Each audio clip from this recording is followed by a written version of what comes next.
ತ್ರೈಲೋಕ್ಯ ಸಂಪದಾಲೇಖ್ಯ ಸಮುಲ್ಲೇಖನ ಬಿತ್ತಯೇ ಸಚ್ಚಿದಾನಂದ ರೂಪಾಯ ಶಿವಾಯ ಬ್ರಹ್ಮಣೇ ನಮಃ. ಪ್ರಥಮವಾಗಿ ನನ್ನ ತಂದೆ ತಾಯಿಗಳನ್ನ, ಗುರು ಹಿರಿಯರನ್ನ, ಹಾಗೆ ನನ್ನ ಆರಾಧ್ಯ ಗುರುಗಳಾದ ಕೆಳದಿ ರಾಜಗುರು ಶ್ರೀ ಶಟಸ್ಥಲ ಬ್ರಹ್ಮ ಮರಳಸಿದ್ಧ ಶಿವಾಚಾರ್ಯ ಮಹಾಸ್ವಾಮಿಗಳನ್ನು ಶಿರಸಾಷ್ಟಾಂಗ ನಮಸ್ಕಾರ ಮಾಡುತ್ತಾ ಇವತ್ತಿನ ವಾರ ಭವಿಷ್ಯ ಕಾರ್ಯಕ್ರಮವನ್ನು ನೋಡೋಣ ಬನ್ನಿ ಪ್ರಿಯ ವೀಕ್ಷಕರೇ. ದಿನಾಂಕ 29/3/2026ರಿಂದ ದಿನಾಂಕ 4/4/2026ರವರೆಗೆ ವಾರದ ರಾಶಿ ಭವಿಷ್ಯ ಕಾರ್ಯಕ್ರಮವನ್ನು ನೋಡೋಣ ಬನ್ನಿ ವೀಕ್ಷಕರೇ.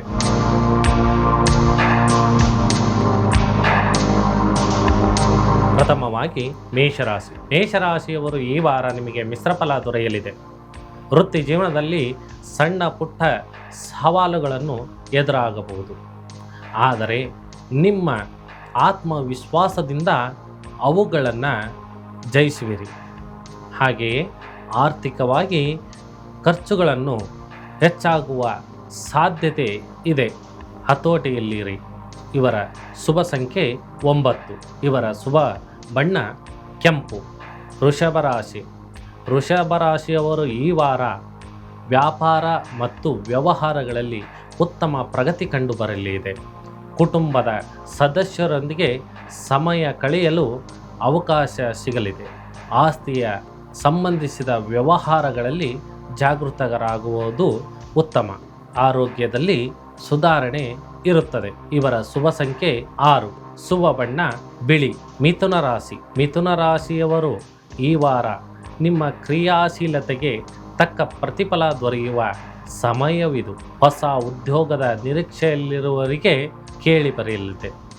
ಹಳೆಯ ಸ್ನೇಹಿತರ ಭೇಟಿಯಾಗುವ ಸಾಧ್ಯತೆ ಹೆಚ್ಚು ಇದೆ.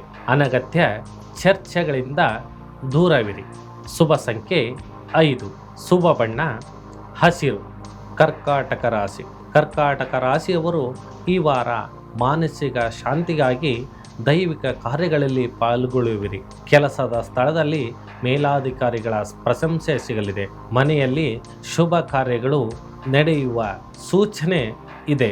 ಸಂಗಾತಿಯೊಂದಿಗೆ ಉತ್ತಮ ಬಾಂಧವ್ಯ ಇರಲಿದೆ. ಶುಭ ಸಂಖ್ಯೆ 2. ಶುಭ ಬಣ್ಣ ಬಿಳಿ ಅಥವಾ ಬೆಳ್ಳಿ. ಸಿಂಹರಾಶಿ. ಸಿಂಹರಾಶಿಯವರು ಈ ವಾರ ಸಮಾಜದಲ್ಲಿ ಗೌರವ ಪ್ರತಿಷ್ಠೆಗಳು ಹೆಚ್ಚಾಗಲಿವೆ. ಕಠಿಣ ಪರಿಶ್ರಮಕ್ಕೆ ತಕ್ಕಂತೆ ಆರ್ಥಿಕ ಲಾಭ ಉಂಟಾಗಲಿದೆ. ವಿದ್ಯಾರ್ಥಿಗಳಿಗೆ ಹೆಚ್ಚಿನ ಏಕಾಗ್ರತೆ ಅಗತ್ಯವಿದೆ. ಪ್ರವಾಸದ ಯೋಜನೆಗಳಿದ್ದರೆ ಯಶಸ್ವಿಯಾಗಲಿದೆ. ಶುಭ ಸಂಖ್ಯೆ 1. ಶುಭ ಬಣ್ಣ ಕೇಸರಿ ಅಥವಾ ಬಂಗಾರ. ಕನ್ಯಾ ರಾಶಿ. ಕನ್ಯಾ ರಾಶಿಯವರು ಈ ವಾರ ಯೋಜನಾಬದ್ಧವಾಗಿ ಕೆಲಸ ಮಾಡುವುದು ಅಗತ್ಯ. ಹಣಕಾಸಿನ ಹರಿವು ಸಾಧಾರಣವಾಗಿರಲಿರುತ್ತೆ. ಹೊಸ ಹೂಡಿಕೆಗೆ ಮಾಡುವ ಮುನ್ನ ಅನುಭವಸ್ಥರ ಸಲಹೆ ಪಡೆಯಿರಿ. ಆಹಾರ ಕ್ರಮದ ಬಗ್ಗೆ ಕಾಳಜಿ ವಹಿಸಿ. ಶುಭ ಸಂಖ್ಯೆ 5. ಹಾಗೆ ಶುಭ ಬಣ್ಣ ತಿಳಿ ಹಸಿರು. ತುಲಾರಾಶಿ. ತುಲಾರಾಶಿಯವರು ಈ ವಾರ ಮನಸ್ಸಿನ ಆಸೆಗಳು ಈಡೇರುವ ಸಮಯ ಬಂದಿದೆ. ಸಂಗಾತಿಯಿಂದ ಸಂಪೂರ್ಣ ಸಹಕಾರ ಸಿಗಲಿದೆ. ಹಾಗೆಯೇ ನ್ಯಾಯಾಲಯದ ಕೆಲಸಗಳಲ್ಲಿ ನಿಮಗೆ ಜಯ ಸಿಗುವ ಸಾಧ್ಯತೆ ಇದೆ. ದೂರ ಪ್ರಯಾಣದಿಂದ ಲಾಭ ಉಂಟಾಗಲಿದೆ. ಶುಭ ಸಂಖ್ಯೆ 6. ಶುಭ ಬಣ್ಣ ನೀಲಿ. ವೃಶ್ಚಿಕ ರಾಶಿ. ವೃಶ್ಚಿಕ ರಾಶಿಯವರು ಈ ವಾರ ವೃತ್ತಿಯಲ್ಲಿ ಬದಲಾವಣೆ ಬಯಸುವವರಿಗೆ ಇದು ಸೂಕ್ತ ಸಮಯ. ಹಾಗೆಯೇ ಶತ್ರುಗಳ ಮೇಲೆ ಮೇಲುಗೈ ಸಾಧಿಸುವಿರಿ.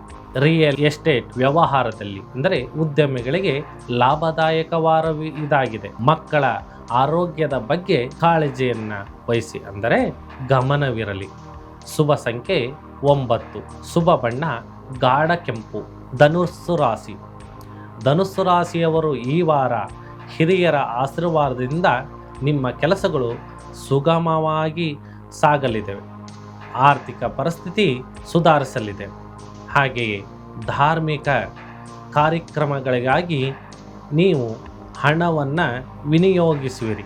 ಆತುರದ ನಿರ್ಧಾರಗಳನ್ನು ನೀವು ತೆಗೆದುಕೊಳ್ಳಬೇಡಿ. ಇವರ ಶುಭ ಸಂಖ್ಯೆ 3. ಶುಭ ಬಣ್ಣ ಹಳದಿ. ಮಕರ ರಾಶಿ. ಮಕರ ರಾಶಿಯವರು ಈ ವಾರ ಕೆಲಸದ ಒತ್ತಡ ಹೆಚ್ಚಾಗಬಹುದು. ಆದ್ದರಿಂದ ವಿಶ್ರಾಂತಿಗೆ ಸಮಯ ಮೀಸಲಿಡಿ. ವಾಹನ ಚಾಲನೆಯಲ್ಲಿ ಜಾಗರೂಕತೆ ಇರಲಿ. ಹೂಡಿಕೆಯಲ್ಲಿ ಸಾಧಾರಣ ಲಾಭ ಇರುತ್ತದೆ. ಹೊಸ ಜವಾಬ್ದಾರಿಗಳು ನಿಮ್ಮನ್ನು ಹುಡುಕಿಕೊಂಡು ಬರುತ್ತವೆ. ಹಾಗೆಯೇ ಇವರ ಶುಭ ಸಂಖ್ಯೆ 8. ಶುಭ ಬಣ್ಣ ಕಪ್ಪು ಅಥವಾ ನೀಲಿ ಬಣ್ಣ. ಕುಂಭರಾಶಿ. ಕುಂಭರಾಶಿಯವರು ಈ ವಾರ ಆದಾಯದ ಮೂಲಗಳು ಹೆಚ್ಚಾಗಲಿವೆ. ಹಾಗೆಯೇ ಸಾಮಾಜಿಕ ಕೆಲಸಗಳಲ್ಲಿ ನಿಮ್ಮ ಆಸಕ್ತಿ ಹೆಚ್ಚಾಗುತ್ತದೆ. ನಿಮ್ಮ ಮಾತು ಇತರರ ಮೇಲೆ ಪ್ರಭಾವವನ್ನು ಬೀರಲಿದೆ. ವ್ಯಾಪಾರದಲ್ಲಿ ಹೊಸ ಪಾಲುದಾರಿಕೆ ಲಾಭ ತರಲಿದೆ. ಶುಭ ಸಂಖ್ಯೆ 4. ಶುಭ ಬಣ್ಣ ಆಕಾಶ ನೀಲಿ. ಮೀನರಾಶಿ. ಮೀನರಾಶಿಯವರು ಈ ವಾರ ಕುಟುಂಬದಲ್ಲಿ ಸಂತೋಷದ ವಾತಾವರಣ ಇರಲಿದೆ. ಹಾಗೆಯೇ ಅಪೂರ್ಣಗೊಂಡ ಕೆಲಸಗಳು ಪೂರ್ಣಗೊಳ್ಳುವ ಸಮಯ ಬಂದಿದೆ. ವಿದೇಶಿ ವ್ಯವಹಾರಗಳಲ್ಲಿ ಪ್ರಗತಿ ಕಂಡುಬರಲಿದೆ. ಹಾಗೆಯೇ ಆರೋಗ್ಯದಲ್ಲಿ ಚೇತರಿಕೆ ಇರಲಿದ್ದು ಮನಸ್ಸು ಉತ್ಸಾಹದಿಂದ ಕೂಡಿರುತ್ತದೆ. ಇವರ ಶುಭ ಸಂಖ್ಯೆ 3. ಶುಭ ಬಣ್ಣ ಹಳದಿ ಅಥವಾ ಕೇಸರಿ.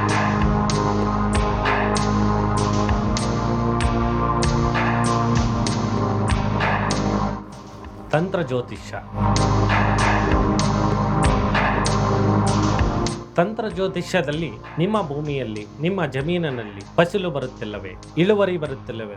ಹಾಗಾದರೆ ವಾಸ್ತುಶಾಸ್ತ್ರದ ಪ್ರಕಾರ, ನಿಮ್ಮ ಜಮೀನಿನ ಪ್ರಕಾರ, ಹಾಗೆ ಒಂದು ಸಂಪ್ರದಾಯದ ಪ್ರಕಾರ ನಾವು ಇದನ್ನು ನೋಡೋಣ ಬನ್ನಿ ಪ್ರಿಯ ವೀಕ್ಷಕರೇ.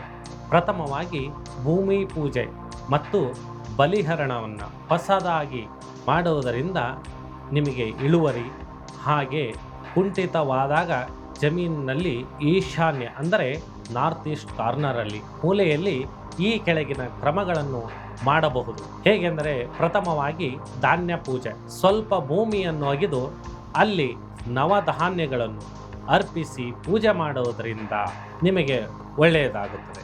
ಪಂಚಗವ್ಯ ಪ್ರೋಕ್ಷಣೆಯಿಂದ ಅಂದರೆ ಆಕಳ ಹಾಲು, ಮೊಸರು, ತುಪ್ಪ, ಗೋಮೂತ್ರ ಮತ್ತು ಗೋಮಯ ಅಂದರೆ ಸಗಣಿಯ ಮಿಶ್ರಣವಾದ ಈ ಪಂಚಗವ್ಯವನ್ನು ನಿಮ್ಮ ಜಮೀನಿನ ಸುತ್ತಲೂ ಪ್ರೋಕ್ಷಣೆ ಮಾಡುವುದರಿಂದ ಇಳುವರಿ, ಹಾಗೆ ಭೂಮಿಯ ಮೇಲೆ ಇರತಕ್ಕಂಥ ದೋಷಗಳು ನಿವಾರಣೆ ಆಗುತ್ತದೆ. ಹೀಗೆ ಮಾಡುವುದರಿಂದ ಇಳುವರಿ ಜಾಸ್ತಿ ಆಗುತ್ತದೆ.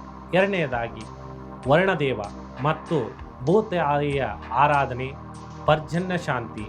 ಮಳೆ ಬರದಿದ್ದರೆ, ಅಭಾವವಿದ್ದರೆ, ನೀರಿನ ಸಮಸ್ಯೆ ಇದ್ದರೆ ಪರ್ಜನ್ಯ ಹೋಮ ಮಾಡುವುದರಿಂದ ಇದು ನಿಮಗೆ ನೀರಿನ ಬಂದಿರತಕ್ಕಂಥ ಸಮಸ್ಯೆ ನಿವಾರಣೆ ಆಗುತ್ತದೆ. ಹಾಗೆ ಉಪ್ಪಿನ ತಂತ್ರ. ಉಪ್ಪಿನ ತಂತ್ರ ಹೇಗೆ ಮಾಡಬೇಕು? ನಿಮ್ಮ ಜಮೀನಿನ 4 ಮೂಲೆಗಳಲ್ಲಿ ಸಣ್ಣ ಗುಂಡಿ ತೋಡಿ ಅದರಲ್ಲಿ ಕಲ್ಲುಪ್ಪನ್ನು ಹಾಕಿ ಮುಚ್ಚುವುದರಿಂದ ನಕಾರಾತ್ಮಕ ಶಕ್ತಿಗಳು ನಿಮ್ಮನ್ನು ದೂರ ಮಾಡಿ ನಿಮ್ಮ ಜಮೀನಿನಿಂದ ಹೊರಹಾಕಲು ಇದು ಸಹಕಾರಿಯಾಗುತ್ತದೆ ಎಂದು ಹೇಳಲಾಗುತ್ತದೆ. ಎರಡನೇದಾಗಿ ಸಸ್ಯಗಳ ಬೆಳವಣಿಗೆಗೆ ಮಂತ್ರ ಮತ್ತು ದೀಪ ಕ್ಷೇತ್ರಪಾಲ ಪೂಜೆ ಮಾಡುವುದರಿಂದ ಪ್ರತಿಯೊಬ್ಬ ಜಮೀನಿಗೂ ಒಬ್ಬ ಕ್ಷೇತ್ರಪಾಲಕ ಅಂದರೆ ಕಾವಲು ದೇವ ಇರುತ್ತಾನೆ ಎಂಬ ನಂಬಿಕೆ ಇದೆ. ನಮ್ಮ ಊರಿಗೆ ಹೇಗೆ ಕ್ಷೇತ್ರಪಾಲಕರು ಇರ್ತಾರೆ, ಹಾಗೆಯೇ ನಮ್ಮ ಜಮೀನಿಗೂ ಕ್ಷೇತ್ರಪಾಲಕ ಇರ್ತಾನೆ. ಆ ಕಾವಲುಗಾರನಿಗೆ, ಕಾವಲು ದೇವನಿಗೆ ನಿಮ್ಮ ಜಮೀನಿನಲ್ಲಿ ಒಂದು ಮೂಲೆಯಲ್ಲಿ ಕ್ಷೇತ್ರಪಾಲಕನಿಗೆ ತೆಂಗಿನಕಾಯಿ ಒಡೆದು ದೀಪ ಹಚ್ಚಿ ಪ್ರಾರ್ಥನೆಯನ್ನು ಮಾಡಿಕೊಳ್ಳಿ, ಸಲ್ಲಿಸಿ. ಇದರಿಂದ ನಿಮಗೆ ಉತ್ತಮ ಫಲಗಳು ಸಿಗುತ್ತದೆ. ನಾಲ್ಕನೆಯದಾಗಿ ಧನ್ವಂತರಿ ಮಂತ್ರ. ಕೃಷಿ ಭೂಮಿಯಲ್ಲಿ ನಿತ್ತು ಓಂ ಧನ್ವಂತರಿಯೇ ನಮಃ ಅಥವಾ ಭೂಮಿ ತಾಯಿಯನ್ನು ಸ್ಮರಣೆ ಮಾಡುವುದರಿಂದ ಸಕಾರಾತ್ಮಕ ಶಕ್ತಿಗಳನ್ನು ಹೆಚ್ಚಿಸುತ್ತದೆ. ಐದನೆಯದಾಗಿ ದೃಷ್ಟಿದೋಷ ನಿವಾರಣೆ. ಕೆಲವೊಬ್ಬರ ಕಣ್ಣು ತುಂಬ ಕ್ರೂರವಾಗಿರುತ್ತದೆ. ಆದ್ದರಿಂದ ನಿಮ್ಮ ಜಮೀನಿನ ಮೇಲೆ ಬಿದ್ದಾಗ ಆ ದೃಷ್ಟಿದೋಷ ಹೋಗಲು ಏನು ಮಾಡಬೇಕು? ಬೇರೆಯವರ ಕೆಟ್ಟ ದೃಷ್ಟಿಯಿಂದ ಇಳುವರಿ ಕಮ್ಮಿ ಆಗುತ್ತದೆ. ಆದ್ದರಿಂದ ಆ ದೃಷ್ಟಿದೋಷ ನಿವಾರಣೆ ಮಾಡೋದಕ್ಕಾಗಿ ಹೀಗೆ ಮಾಡಿದರೆ ನಿಮಗೆ ಉತ್ತಮ ಫಲ ಸಿಗುತ್ತದೆ. ನಿಮ್ಮ ಜಮೀನಿನ ಮುಂಭಾಗದಲ್ಲಿ ಬೂದಕುಂಬಳಕಾಯಿಯನ್ನು ಕಟ್ಟುವುದು ಅಥವಾ ಹಳೆ ಚಪ್ಪಲಿ, ಗೊಂಬೆಯನ್ನು ಹಾಗೆ ನೇತು ಹಾಕುವುದರಿಂದ ದೃಷ್ಟಿದೋಷ ನಿವಾರಣೆ ಆಗುತ್ತದೆ. ಇದು ಹಳೆಯ ಕಾಲದ ಮದ್ದು, ತುಂಬ ವಿರಳವಾಗಿರುತ್ತದೆ, ಹಾಗೆ ಕೆಲಸಗಳು ಬೇಗ ಆಗುತ್ತದೆ, ದೃಷ್ಟಿದೋಷ ನಿವಾರಣೆ ಆಗುತ್ತದೆ. ಹೀಗೆ ಮಾಡೋದರಿಂದ ನಿಮ್ಮ ಇಳುವರಿ, ನೀರಿನ ಸಮಸ್ಯೆ ಹಾಗೆ ದೃಷ್ಟಿ ಸಮಸ್ಯೆ ಎಲ್ಲ ನಿವಾರಣೆಯಾಗಿ ಒಳ್ಳೆಯದಾಗುತ್ತದೆ. ಶಿವಂಭೂಯಾತ್. ಸವಾಲ್ ಟಿವಿ ಪ್ರಿಯ ವೀಕ್ಷಕರಿಗೆ ಧನ್ಯವಾದಗಳು.